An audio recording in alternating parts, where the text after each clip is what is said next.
Hello everyone, welcome back to my channel.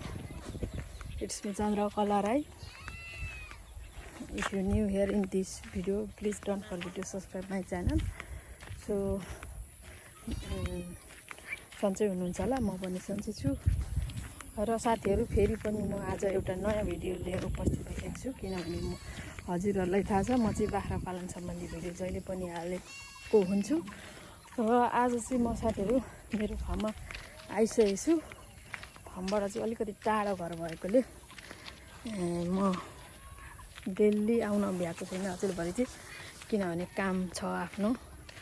म फार्मदेखि चाहिँ अलिकति 20 किलोमिटर जति टाढो भएको कारणले चाहिँ अहिले काममा व्यस्तता भएको कारणले गर्दाखेरि चाहिँ भिडियोहरु हाल्न पाएको छैन साथीहरु। सो साथीहरु नयाँ हुनुहुन्छ भने सब्स्क्राइब गर्न नभुल्नु होला र पुरानोले हेर्दै हुन्छ थ्यांक यू सो मच भन्न चाहन्छु र हेर्दै गर्नु होला साथीहरु। यसबाट निस्केको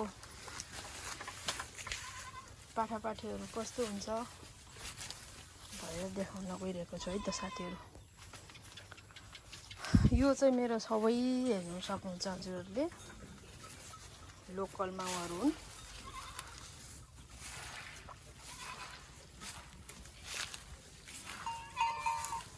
सब मेरो एकदम लोकल माउहरु छ, एकदमै हेल्दी हैन। यो घन्टी छ, यो घन्टी चाहिँ किन लगाएको भन्नु चाहनुहुन्छ भने यो चाहिँ जंगल जाँदाखेरि चाहिन्छ नि त साथीहरु। जंगल जाँदा हराउँछ, स्पेशल यो अब गर्भेनी छ, ब्याउने समय छ अनि जंगलमा ब्यायो भने यो घन्टीको माध्यमबाट चाहिँ हामी बाख्रालाई भेट्न सक्छौं। अनि यिनीहरु चाहिँ मेरो लोकल माउहरु भयो हैन। अनि यो लोकल माउबाट चाहिँ अब हामी निस्केको पाठापाठी देखाउन गइरहेको छु हजुरहरुलाई।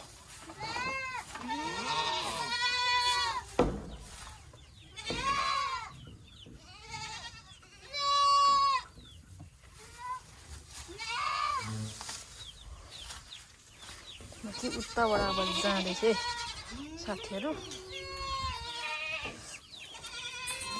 यो चाहिँ मसिनो पाठापाठी राख्ने ठाउँ हो। यो बोका हो, लोकल र बयरको क्रस।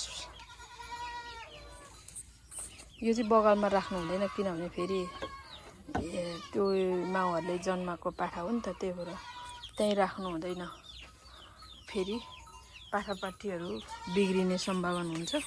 ला मेरो अमिलो थियो साथीहरु, यो चाहिँ झरेछ। म हजुरहरुलाई अब यहाँ बयर बोका अनि यसको पाठापाठीहरु देखाउन गइरहेछु। यो चाहिँ हजुर छैन, यो चाहिँ बोका हो। छैन।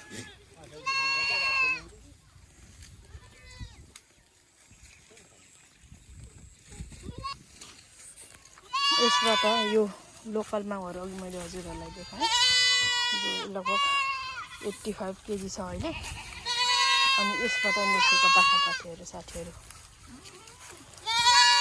देख्न सक्नुहुनेछ, एकदमै राम्रो क्रस गरेर निकालेको पाठापाठीहरु। हजुरहरु कहाँबाट हेर्दै हुनुहुन्छ कमेन्ट बक्समा कमेन्ट गर्नु होला र बयरको पाठापाठी चाहिएमा कमेन्ट गर्न सक्नुहुनेछ साथीहरु।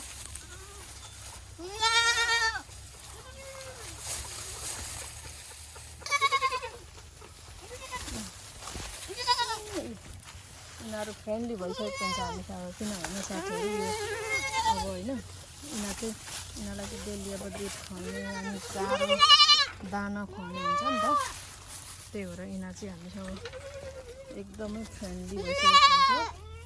अनि फ्रेन्डली भएपछि चाहिँ यसरी खेलाउनु, चारो पानी दिनु, दुध खुवाउनु सजिलो हुन्छ। यिनीहरुले चाहिँ अब किन यहाँ कराइराखेको छ भने अब हैन दुध अघि नै खुवाइसक्यो, फेरि पनि म आएँ नि त हैन अनि दुध दिन्छ कि भनेर। अनि यो चाहिँ हजुरहरूले हेर्नु सक्नुहुनेछ है ठ्याक्कै यो चाहिँ 50% हो अहिले होइन 100%को अघिको बयर बोका हो भने यिनीहरू चाहिँ 50% हुन्छ सो मेरोमा चाहिँ धेरै यस्तो अर्डरहरू आउँछ अनि फाइदा पनि छ मान्छेले कतिले बयर मन पर्नुहुन्न होइन कतिले लोकल मन पर्नुहुन्न मलाई चाहिँ साथीहरू म चाहिँ एकदम सेटिस्फाई छु मेरो आम्दानी मतलब मेरो फर्मबाट चाहिँ म चाहिँ एकदम सेटिस्फाई छु किनभने अब बयर बोकाहरू पनि प्रायः अहिले त बिक्री राम्रो हुन्छ र हामीले काटेर उपभोग गर्नको लागि पनि एकदम टेस्टी अनि यो कोलेस्ट्रल कम भएको पाठापाठीहरू हुँदो रहेछ सो मलाई चाहिँ एकदमै ठिक लागेको छ साथीहरू हजुरहरूलाई कस्तो लाग्छ कमेन्ट गर्नु होला अनि पाठापाठीको क्वालिटी पनि एकदम राम्रो छ साथीहरू यिनीहरू चाहिँ अब त्यहाँ बसिरहेछ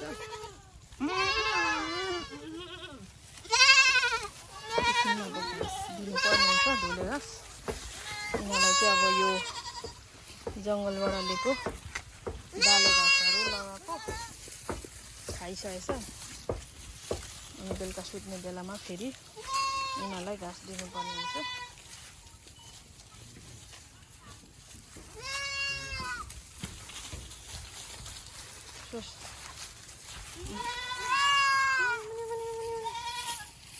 कति राम्रो छ होइन कस्तो दामी छ पाठा